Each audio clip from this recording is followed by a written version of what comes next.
Hey there, so I am back and I am going to show you some of the color combinations that I'm thinking about. I typically have like a notebook where, I know this looks crazy, but where I'm like testing some of the colors to see like what I want, how I wanted to do it. So I'm doing Fire and Ice for Brad Mondo's XMONDO Color contest to showcase like our favorite color or favorite design that we've done. And I've done a lot of really great designs this year, but I wanted to do something different. I didn't want to submit something I've already done. One of the first half is something that I did like something similar, but I'm doing it a little bit differently, and I'm going to show you the different colors that I'm going to use for that. So, of course, I have to use some XMONDO color because I love his color line. I think it's phenomenal. And their colors are going to be awesome. They're going to look good. I've used them before. I'm going to start one side with purple and berry, which I have a full container of berry, but I'm going to do fire and ice. So I'm going to do fire on one side and then I'm going to do ice on the other. My goal is to use Guy Tang's Purple Raven, mix a little bit of this with berry, and that's going to go right on the top. And then I'm going to go in with berry. I'm going to go in with red. And if I don't have enough of the super red, I'm going to use Arctic Fox. It is Wrath, and there is some that is in here. And I also have Eero Dark Red. So I'm planning on using whatever reds that I have. I'm trying to avoid buying more color just because like I thought that I was going to be good to go with color until December.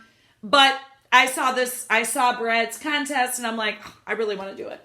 So that's what we're looking at is going to be purple, berry, red. Then we're going to get into orange. So for the oranges that I have, I am going to start with Arctic Fox. This is Sunset Orange. I've used this before. It looks beautiful on. I was planning on doing something in November with orange, so I figured since I was already at the store, I got a backup orange, which is Strawberry Leopard, which I know is a different brand, but so I'm going to use this, Arctic Fox. And then I have already used this, You Are My Sunshine for the yellow on the bottom. There's probably going to be very, very little yellow that I will actually will have. It won't last long. It'll probably only last like a couple days, maybe 2 shampoos, and then it'll be out.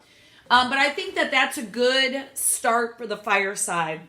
Now, when we're getting into the ice, I'm going to start with Purple Raven again and XMONDO's Super Blue.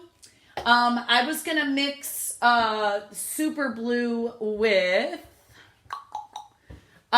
maybe Periwinkle from Arctic Fox if I'm looking for like a little bit lighter. I did mix this color with, which this is Periwinkle from Arctic Fox, and I did mix it with Blowing Smoke from Strawberry Leopard, and I also have Sterling from Arctic Fox, but I have a smaller bottle, and they're very, very similar. Like I don't know if you'll be able to see it, but like this was the smoke and this is the Sterling, so they're very, very, very close. And this was a mixture of just because I'm looking just for it to fade down. I want it to be dark and then fade almost to like a smoky kind of light blue grayish kind of thing on the bottom. So like I want to go from like purple, dark blue, lighter blue, and then to that like kind of smoky color. So I'm going to keep my fingers crossed that it works out. If it doesn't, at least it will be a good experience for me. I could always submit something that I've done before, but I'm really excited. I know that I've got a lot of different colors that I'm going to be working on with this, but I like that. I've already used all of these colors, except for the Strawberry Leopard. I've used their line before, but not the smoky or the smoke. I think it's called Blow and Smoke, which is kind of grayish, but I have used the Sterling with Arctic Fox and I loved it. So now the big thing is putting it all in my hair and being patient. I take a lot of time with my hair. That's why I didn't want to rush it today. I didn't want to feel like I was rushing it. I figured I would let my hair, air dry. Then when I get out of work tomorrow, I can literally just go in with the colors, and then I will record what I did and show you guys how I did it.